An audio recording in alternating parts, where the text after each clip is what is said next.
Here's why the Subaru Forester Touring is potentially the best off-road capable CUV on the market today. It's practical, affordable, quite luxurious, and to be frank, it does everything reasonably well, but I'm concerned it's not going to be that way for much longer. Welcome, this is Automotive Anonymous, and that's a 2023 Subaru Forester Touring. It's in a color called Cascade Green, and it does have the available saddle brown leather interior. So it's quite literally the apex Forester that you can buy. And in case the new generation does come out for 2024, which I haven't heard is confirmed yet, I want to give the most attractive color scheme and model one final shout out. You're going to see a walk around, all the specs, initial driving impressions, 0 to 60 on a GPS, and then my final thoughts to help you decide what to do. Do you consider buying now? Do you maybe wait for the new gen? Or do you go another brand or model route altogether? Well, big thanks to Twin Falls Subaru for letting me borrow theirs for the day. I'll link it below if you're interested. And otherwise, let's dive right in with this review. If you're new to my channel, you should know that I've actually already reviewed all 6 trim levels of the Subaru Forester for 2023. But when I did the Touring trim level, that was about 9 months ago, and it wasn't spec'd the way I wanted it to be. This one is loaded. It's spec'd how it should have been the first time. I've also grown to appreciate the Forester even more over the last 9 months. So although it's not a perfect platform, it does a lot of things quite well that I'm going to show you. And really, there's no surprise why 115 to 180,000 people buy this every single year in North America alone. But if you're new to the Forester and not just my channel, you need to know that this nameplate first came out back in 1997. This is now the 5th generation that started back in 2019, so it's the 5th year of the 5th generation.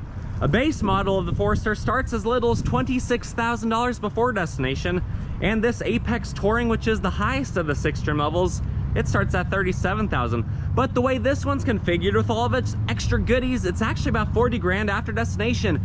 And when you decide to go touring, you get a lot of extra features, some of which include the available saddle brown leather interior.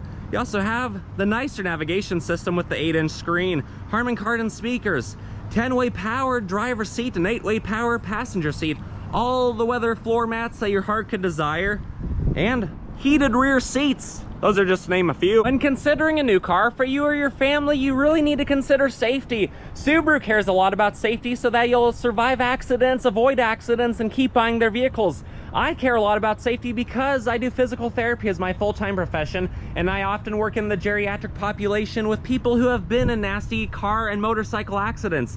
So you should also care about safety. This vehicle does a good job of protecting its occupants. It's a 5-star crash test rated vehicle. In fact, it's even a top safety pick plus, and it has a whole host of features such as really bright LED headlights and fog lights, which are standard even on the base trim level. But it also has blind spot monitoring, turn signals on the mirror, reverse automatic braking, reverse cross traffic alert, adaptive cruise control settings with lane keep assist, and lane departure warnings, and a bunch of other stuff that I've missed, so I'll include that on the screen here. One of the main reasons these things are so enjoyable to drive around town and take off-roading on basic trails is because of their convenient compact size. These are barely over 15 feet long. The wheelbase is barely under 9 feet, so it's planted and stable on the road. They're roughly 6 feet wide and 5.5 feet tall. It can do a full circle in only 35 feet, and then it weighs 3,500 pounds, which is conveniently the same as 2 dairy cows. The payload capacity is on par with other CUVs at about 900 pounds. So you can hold 900 pounds worth of people or stuff in your Forester. And then this one has 8.7 inches of ground clearance, which is about the same as a lot of full-size trucks, and then a 370 final drive ratio. It also has a tow package, so it can tow 1,500 pounds. But if you really want the max off-road capable version, go with the Wilderness. That one has a 411 final drive ratio. It can tow 3,000 pounds. And it has 9.2 inches of ground clearance. But this serves the needs of most of its buyers quite well. And I'll be honest, again, if you're new here, is I own an Outback Wilderness. I have for 2 years. Do I completely take it to its off-road limits? No, I don't. Would a regular Forester or Subaru Outback model be just fine, totally adequate? Yeah, probably would.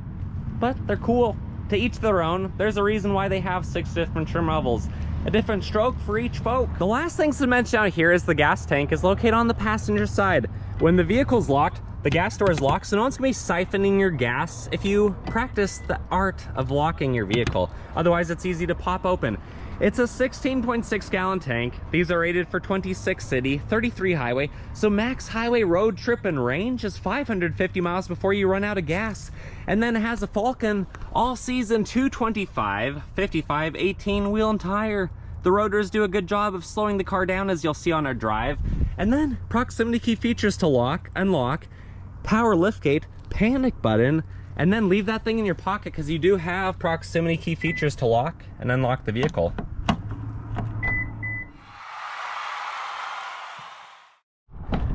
The driver's side door panel overall looks fantastic, especially with all the contrasting dark and saddle brown interior. But my favorite accent right here is, of course, the lunar moon landing surface. This also has memory seats, so if you have two driving positions you enjoy, or a second person driving your Touring, you have that option.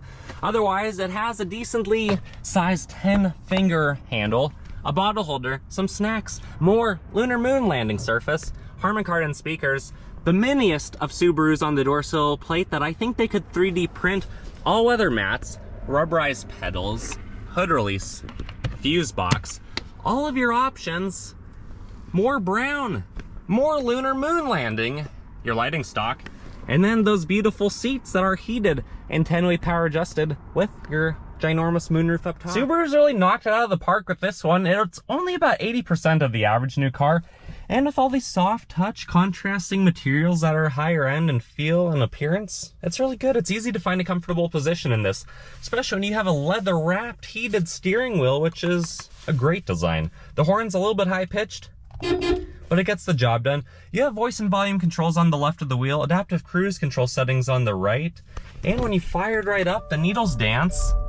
The steering responsive LED headlights do their own theatrical display, and if you want to get into cruise control without the eyesight cruise control, push cruise engage, hold the distance button, and now you're in regular non-eyesight cruise control. But otherwise, this has a whole bunch of safety features, as you can see here. And when you want to go through your infotainment screens, info goes to the upper screen. And the mini paddles down here go to the center display. Otherwise, this has the 8-inch screen with Harman Kardon speakers, Android Auto, Apple CarPlay. I like this screen a lot more than the 11.6-inch screen that I have in my own Outback Wilderness. If that, protective layer wasn't there, it would do a better job of sliding. The camera, backup camera, has trajectory lines and actually takes up the whole screen, and the side mirrors move with it.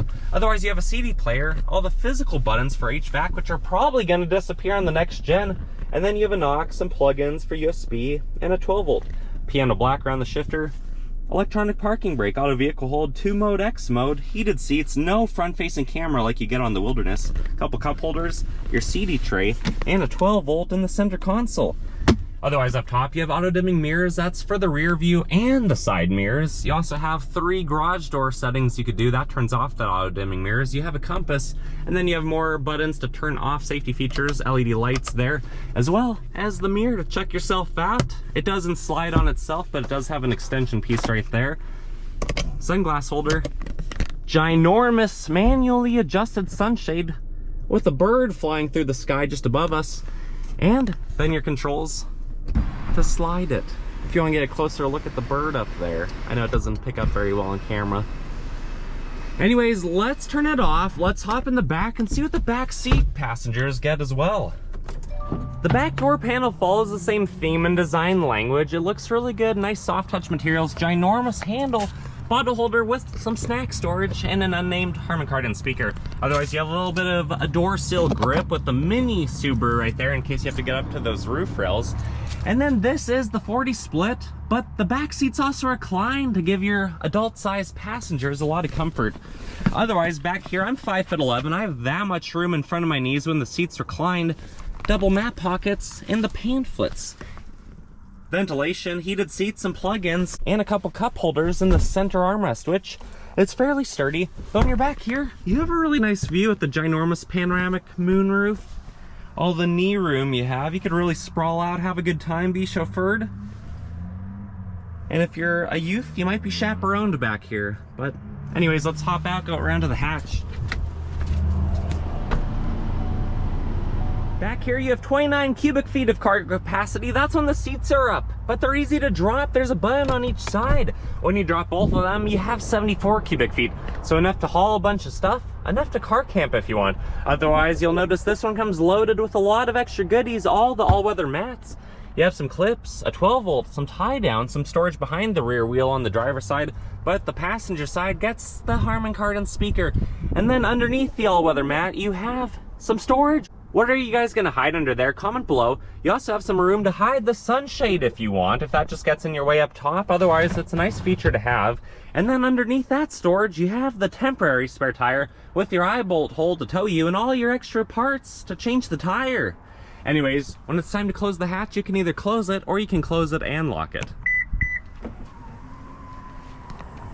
The rear passenger gets basically the same treatment. Really nice door panel and pocket, double map holder with the pamphlets, a little bit of grip on the door sill, and then this is the 60 split. They're easy to lift, they're easy to lower, and the child safety tethers are on the back. And if you're fortunate enough to ride shotgun, you get a really nice treatment up front. Bigger door panel, advertised Harman Kardon speakers with the bigger snack pocket, mini size Subaru on the door sill. It's still a power seat, but you lose a few options. At least it's heated. My backpack's having a good time, feeling comfortable knowing it's in a top safety pick plus. I do wish there was some storage on the side and above the glove box like the Outback gets, but hey, at least it's locking. At least it's adequately sized, even though there's no plugins in here like the 12 volt on the Outback.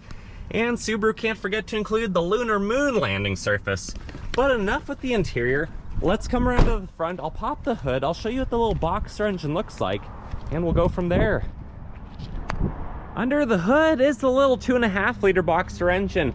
It's actually a really good layout if you're new to the Subaru platform. First off, you have reservoirs around the periphery. They're all up top, easy to identify, easy to get to. You have the wheel dipstick, the serpentine belt, the alternator, the top mount oil filter so you don't knock that off when you're camping and ruin your engine, your oil fill, your battery on the driver's side, and then induction goes through the grill, through the filter, through the piping and the plumbing to get through the throttle body to the upper intake manifold. It's a good engine. These seem to be pretty reliable. It makes 182 horsepower and 176-ish foot-pounds-feet of the twisty torque, but it's connected to a CVT. I desperately wish these had a traditional automatic or a 6-speed manual, but honestly, the CVTs and Subarus are a lot better than the competition in most cases, and they're just really smooth in general. You get pretty good mileage, and it doesn't make a lot of racket. These newer boxer engines seem to be quieter than the older ones. But with that said, I'm gonna put the cover back on. Now we can drop the hood, take it for a drive. Time for my favorite part. I get a time travel and teleport you to one of my favorite roads so I can show you how it drives, how fast it is on GPS, and then we'll meet back here for my final thoughts. Initial driving impressions of the Forester Touring is it's fantastic. I love driving these things. I of course wish you had a turbo or a bigger, more powerful engine because I enjoy that sort of thing. But these are just a hoot to drive. They make life easier. They're very practical and capable. Visibility is obviously fantastic being a Forester. These have, I think, the best visibility of any of the Subarus, especially with how low the window line is. You can really see out of it well. Look at the ground. The mirrors do a fantastic job. They're pretty large. And then because it's not very long at about 15 feet, the rear view mirror goes right through the center of the cabin. Otherwise, you have all the creature comforts you could ask for. Heated seats, heated steering wheel, a lot of fancy saddle brown leather. The backpack's having a good time and basically blending in. Full-size adults can fit in the back seat and they recline, so you're gonna really be having a good time back there. And then I think you should tint the windows because otherwise it's kind of like the fishbowl effect. These windows are huge, they let in a lot of natural light, and look at all that coming from the roof. I suppose if you're in a really hot climate, you might not want that, otherwise keep the sunshade closed. But also, if you're in a really hot climate, you might not want a Subaru because you might not need its superior mechanical all-wheel drive compared to some of the competition. But these are pretty cool. You know, getting about 30 miles per gallon on average across city and highway, having almost 9 inches of ground clearance, Harman Kardon speakers. You're going to be able to go places and have a good time while you're doing that. Overall, the seats are comfortable. It's easy to find a good seating position. They're not overly aggressive, so when you have to change directions quickly, do some dynamic directional changing, you might slide around a little bit. There's a little bit of body roll, but that's what you expect on a unibody comfortable platform that has a lot of suspension travel. The brakes work really well.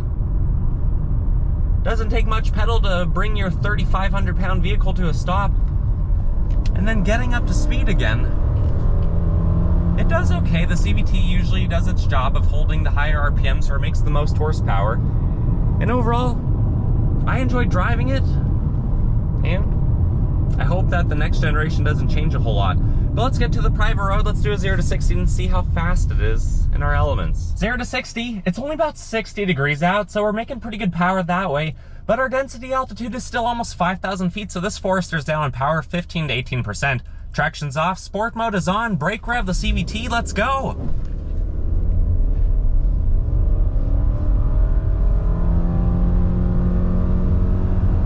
Higher revs pull noticeably harder than lower revs, and true 0 to 60 came in at 10.05 seconds.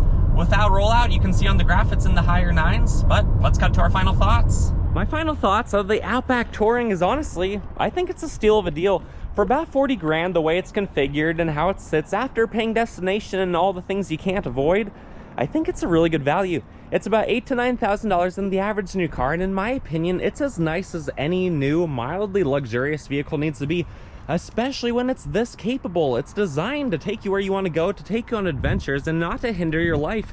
It's designed to make life easier, and I think it does a good job with that. When I reviewed the base Forester for this year a couple months ago, I thought that was about the best vehicle you could buy for a young family, for an individual who's adventurous, for about $26,000. And about $16,000 more than that.